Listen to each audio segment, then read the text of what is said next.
दर्पणों की पहचान करना।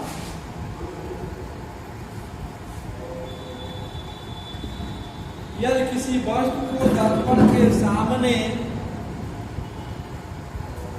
यदि किसी प्रतिबिंब देखकर, प्रतिबिंब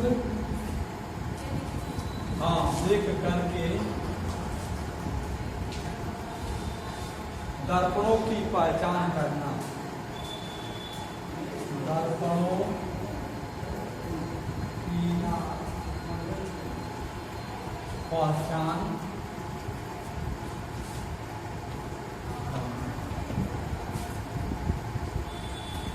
प्रतिबिंब देख करके अभी बाद में खाते हैं दर्पणों की पहचान करना। प्रतिबिंब को लेकर के क्या लिखा है, क्वेश्चन में है, यदि किसी वस्तु को दर्पण के सामने विभिन्न दूरियों पर रखने से प्रतिबिंब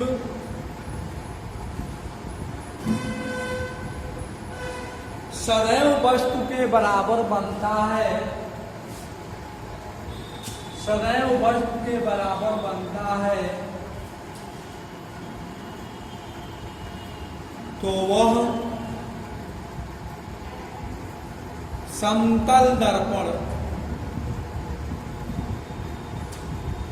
होता है, समतल दर्पण। और ध्यान दो, एक समतल दर्पण हमारा लिए हो यह,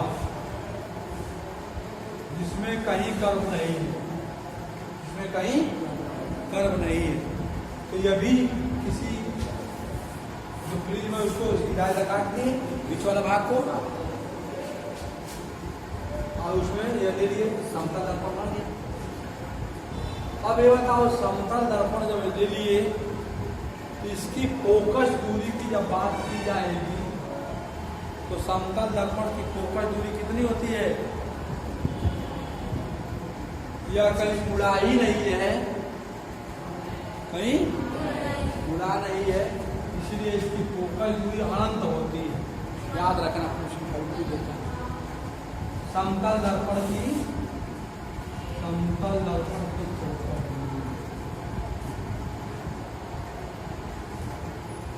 फोकस दूरी अनंत। तुम जानते हो सूत्र F इक्वल टू R/2, तो R बराबर 2F, तो 2IF का मतलब इंफिनिटी से गुणा करोगे तो कितना हो जाएगा? 2 में इंफिनिटी का गुणा करेंगे कितना होगा? 2 इंटू होगा। इंफिनिटी का मतलब क्या होता जानते हो? अनंत। अनंत किसको कहते हैं? इंफिनिटी बराबर क्या लिख सकते हो?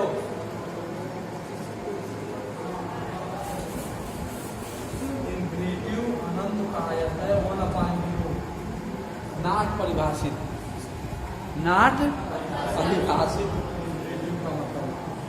तो 1/0 करोगे तो 2 इंटू 1/0 तो इंफिनिटी हो जाएगा। बोलो, यहाँ भाग दो कितना लेगा? 2 इंटू 1/0, तो 1 का गुणा करोगे तो क्या लेगा? 1 2 इंटू 2/0, और 0 से किस संख्या में भाग देगा? इसको इस तरह से समझ सकते हो कि इंफिनिटी मतलब समुद्र है, एक बूंद पानी जा रहा है, एक बाल्टी पानी जा रहा क्या होगा? अनंत में कुछ भी का गुणा करो सब अनंत है ना। हम लोग कितना ही संख्या बढ़ा दें एटमॉस्फेयर में, ठीक है, तो आकाश के सामने अनंत क्या है? बिल्कुल है, कुछ नहीं है, लगड़ है, चाहे हम लोग कई करोड़ हो जाए, आकाश कितना बड़ा खतरा है खोजे रहेगी है ना। तो इंफिनिटी याद रखना इस चीज को, या इसी को कहते हैं नॉट परिभाषित। 1/0 में इंफिनिटी होता है अपरिभाषित है, परिभाषित नहीं कर सकते हैं, कोई भी नहीं कर सकता कि ये परिभाषित है ना। आ गया, जब इंफिनिटिव आ गया तो आर मतलब इंफिनिटिव, इंफिनिटिव कब होगा? आर क्या है? त्रिज्या। इसकी वक्रता त्रिज्या सीधा है तो वक्र बनवे नहीं करेगा, तो वक्रता त्रिज्या हो ना, त्रिज्या भी है ना। बोलो ठीक है।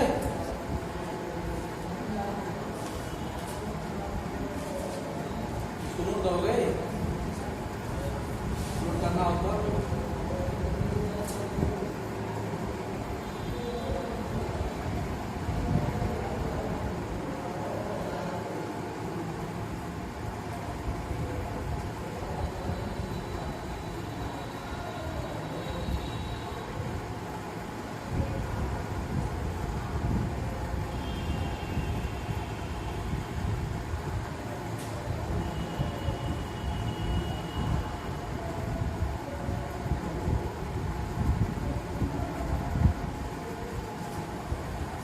दूसरा पॉइंट, यदि वस्तु को दर्पण के समीप रखने पर, यदि वस्तु को दर्पण के समीप रखने पर प्रतिबिंब सीधा व वस्तु से बड़ा बनता है तथा वस्तु को दर्पण से दूर रखने पर, दर्पण से दूर रखने पर उल्टा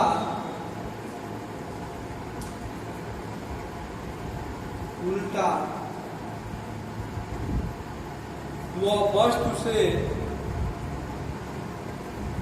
बड़ा व छोटा बनता है तो वह अवतल दर्पण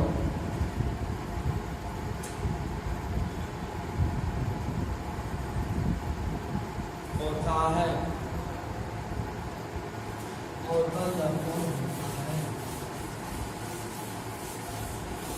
जैसे जब हम एक अवतल दर्पण ले लेते हैं और ध्रुव और फोकस के बीच में कहीं वस्तु रखते हैं तो उसका प्रतिबिंब एक तो पीछे बनता है बड़ा ना और सीधा बनता है,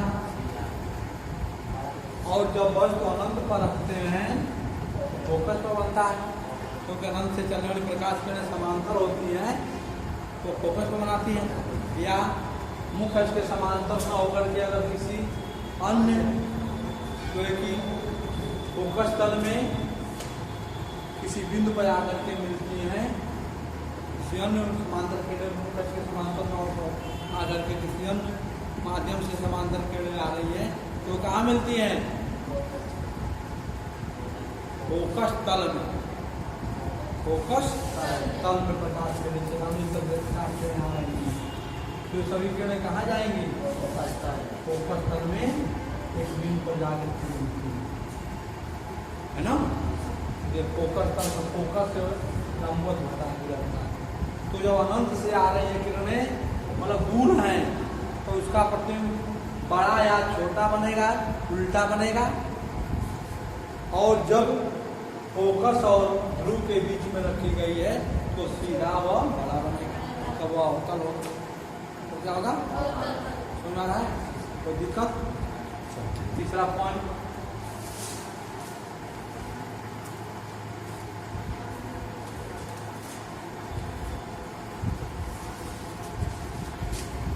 यदि दर्पण के सामने वस्तु को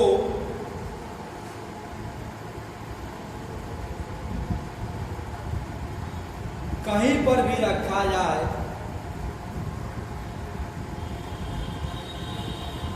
प्रतिबिंब सदैव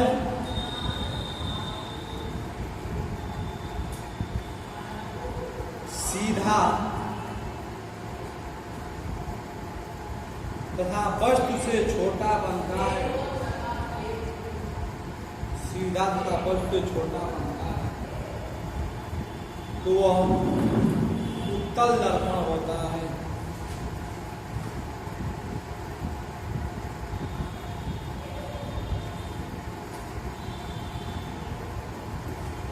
उत्तल दर्पण होता है, सीधा वो छोटा। यहाँ ध्यान देने की बात है, भूलेगा नहीं। कब?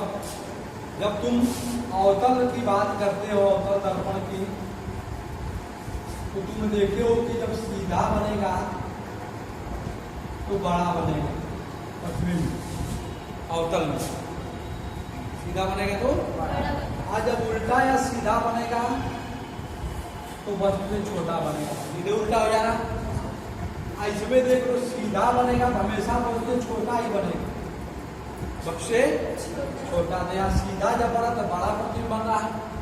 तो अवतल और उत्तल जब लिखते हो तो 3 अक्षर का या 4 अक्षर का? 3 अक्षर का या? तो 4 अक्षर का जब है तो हमेशा बड़ा ही बनेगा, सीधा रहेगा तो बड़ा होगा, और ये 3 अक्षर का इसलिए छोटा होगा। तो हमेशा याद रखना, तो उत्तल हमेशा प्रतिबिंब छोटा बनता है और सीधा बनता है। उत्तल उल्टा है लेकिन सीधा बनता है ना? समझ आ गया? ठीक है।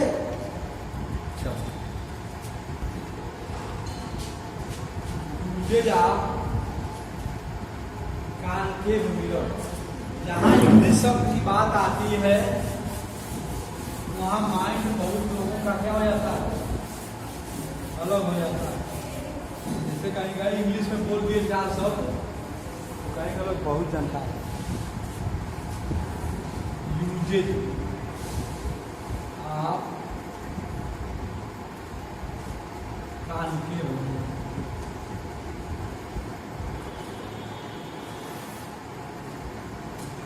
काला 5 उसमें दान करें तो बड़ी फोकस दूरी तथा बड़े द्वारक का अवतल दर्पण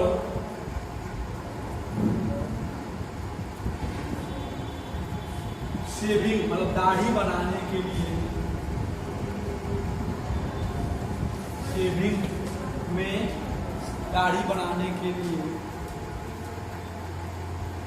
प्रयोग किया जाता है।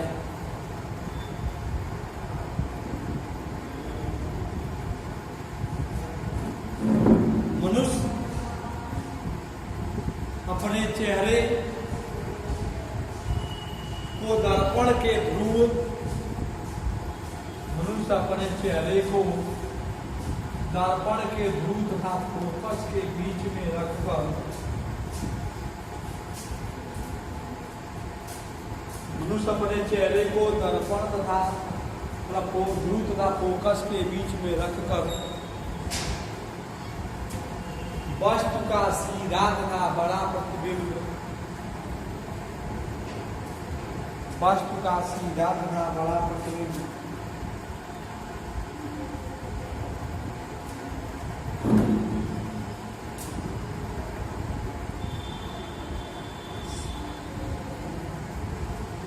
वस्तु का सीधा तथा बड़ा आभासी प्रतिबिंब, आभासी प्रतिबिंब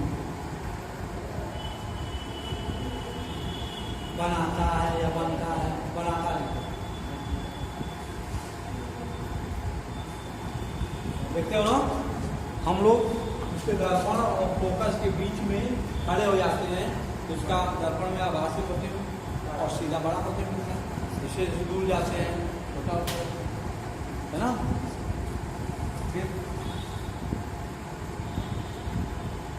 दूसरा पॉइंट, डॉक्टर प्रकाश की किरणें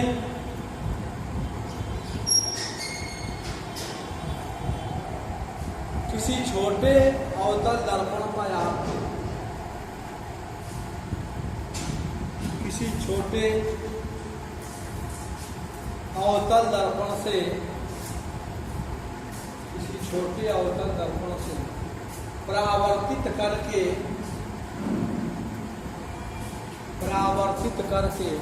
आंख कान नाक,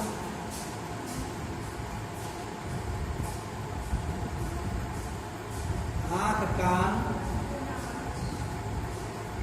ठीक है, दांत, गला इत्यादि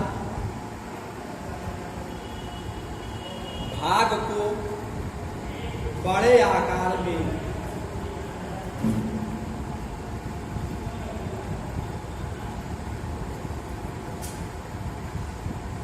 तथा प्रकाशित करने के लिए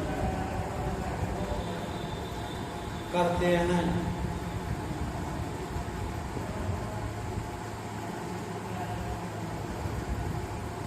परावर्तित किरण डाल देगा तो वहां से मान लो दिखाई देगा, डर रही है तो छोटा होगा तो पड़े लिए प्रकाश किरण जाएगी, वहां से परावर्तित होकर तो वहां प्रकाश पड़ेगा, किरण जाएगी, वो आसानी से उसको देख लेता उपाय है ना।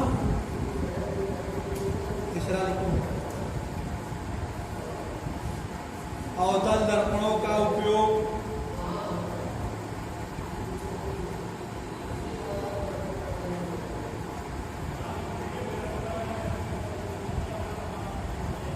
टेबल लैंपों के शेडो में किया जाता है, टेबल लैंपों के शेडो में किया जाता है, टेबल लैंपों के शेडो में किया जाता है, टेबल लैंपों के शेडो में किया जाता है।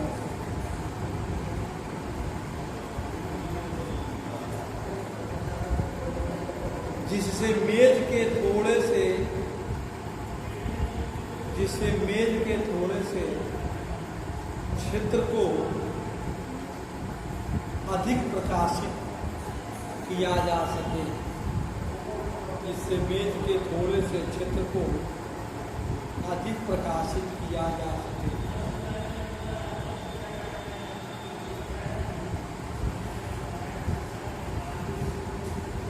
देखते हो ना, लैंप जो होता है तो उसको लैंप में मान लो तो उसके ऊपर इस तरह से कवर लगा होता है, ढका होता है ना, इस तरह से कवर लगा होता है ताकि प्रकाश यहाँ से वह तो परावर्तित हो, अपरावर्तित हो करके इसके सिर से फिर यहाँ से आपसी प्रकाश इसको जाए और वहाँ से परावर्तित होकर के ये मेज मान रहा है उसके थोड़े से क्षेत्र में लगे रहे।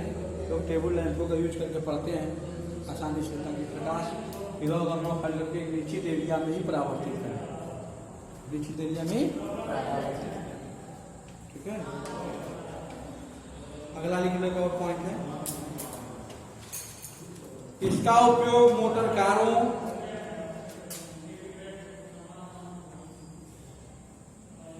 रेलवे इंजनों, मोटर कारों, रेलवे इंजनों, स्टीमरों तथा सर्च लाइट के लैंपों में, तथा सर्च लाइट के लैंपों में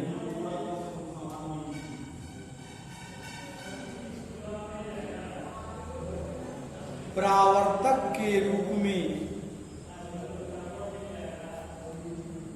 किया जाता है।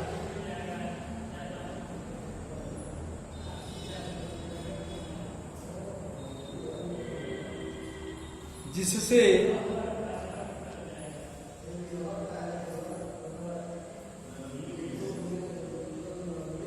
परावर्तन के पश्चात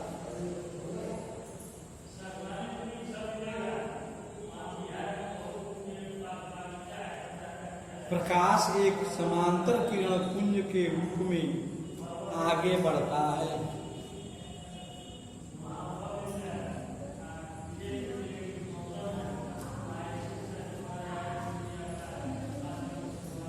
कैसे करते हैं देखो, यह हमारा अगर दर्पण है या क्या है तो इसके मुख्य फोकस पर, जो मुख्य फोकस है या इसी पर लेंस, इसको लैंप को जो बल्ब होता है उसको लगा देते हैं। दर्पण के मुख्य फोकस पर लैंप को लगा दिए, अब यहां से प्रकाश किरणें, ठीक है, वहां से जाएंगी मुख अक्ष के समांतर, और ये परावर्तित हो जाएगी, हो जाएगी परावर्तित होकर के मुख अक्ष के समांतर प्रकाश किरणें जाती है। मुख अक्ष के समांतर, जब मुख से समांतर प्रकाश किरण जाएगी तो क्या हो जाएगा, दूर तक फोकस कर, दूर तक। जैसे रेलवे का जो जलता है कितना दूर तक फोकस करता है, इधर ठीक है, वही चीज है ना। उसको अगला हेडिंग डाल दो, ये आनेगा हाँ। अगला देखो, उत्तल दर्पण का उपयोग, usages of concave mirror, usages of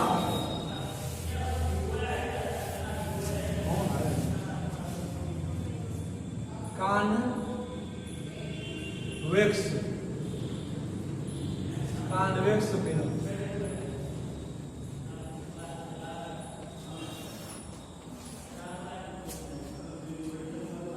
उत्तल दर्पण का उपयोग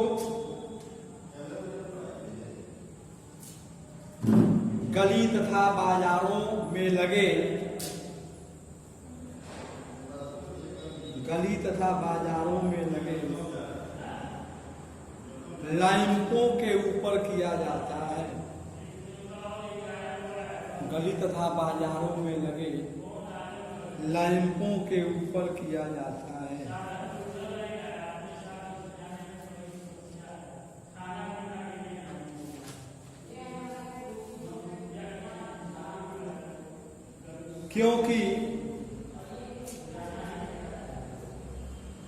क्योंकि लैंपों का प्रकाश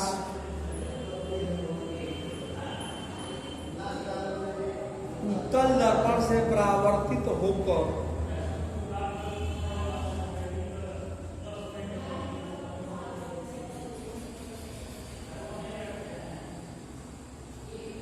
अपसारी किरण पुंज के रूप में, अपसारी किरण पुंज के रूप में अपसारी प्रोफाइल का बदलाव, अपसारी किरण पुंज के रूप में गली तथा सड़क के काफी क्षेत्र पर फैल जाता है।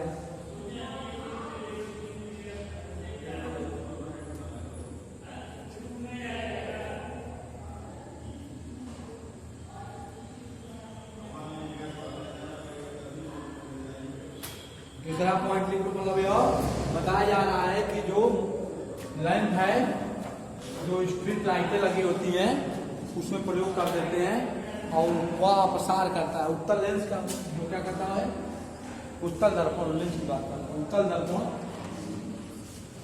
किरणों को फैलाता है, किरणों को फैला देता है, जिससे यही अभी बताया जाता ना, किरणें हैं यहाँ प्रकाश किरण आती है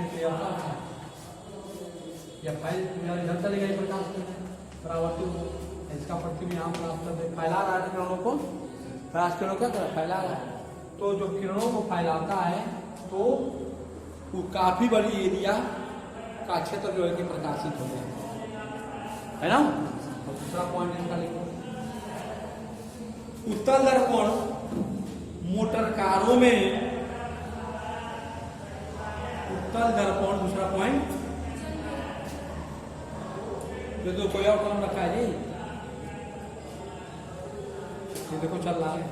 उत्तल दर्पण मोटर कारों में ड्राइवर की सीट के पास, ड्राइवर की सीट के पास लगा रहता है,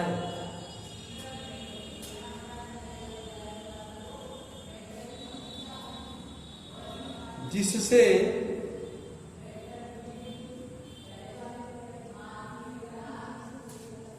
ड्राइवर के पीछे से सड़क पर आने वाले सभी व्यक्तियों तथा गाड़ियों के प्रतिबिंब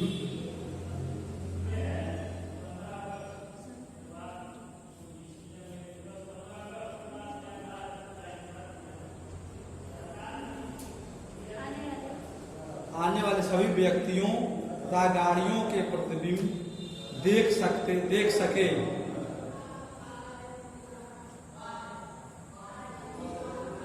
चूंकि उत्तल दर्पण द्वारा आकार में छोटे तथा सीधे होते हैं,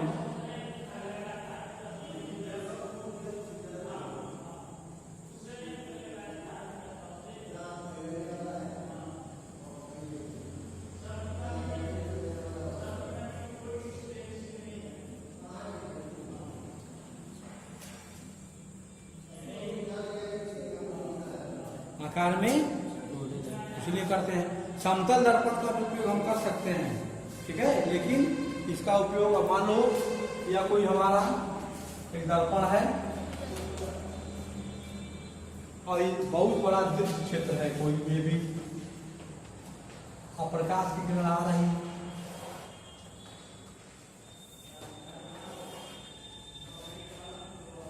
अब यहां से परावर्तित होकर के एक बिंदु पर हमारा दृष्टि क्षेत्र है, दृष्टि बिंदु, हेलो ड्राइवर, और उसके सामने एक शीशा लगा है, तो पीछे का जो क्षेत्र है वहां से सभी चीजों को, गाड़ियों को, घोड़ा को, ठीक है, और छोटे आकार में अगर देख लेता है मिरर से, बगल में साइड में मिरर लगा होता है, तो देखो गाड़ियों में अब इसका मतलब क्या हो गया, दो प्रकार का दर्पण लगा होता है, उत्तल दर्पण और अवतल दर्पण।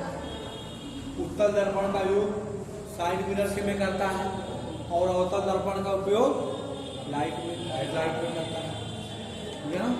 किसी से क्वेश्चन अगर कर दो कि उत्तल और अवतल दर्पण का उपयोग गाड़ी में कहाँ कहाँ करते हैं, तो सही है नहीं क्वेश्चन, बोलो, है ना, क्यों, तो इसको बता सकते हो ना। प्रकाश का पोर्शन पढ़ाए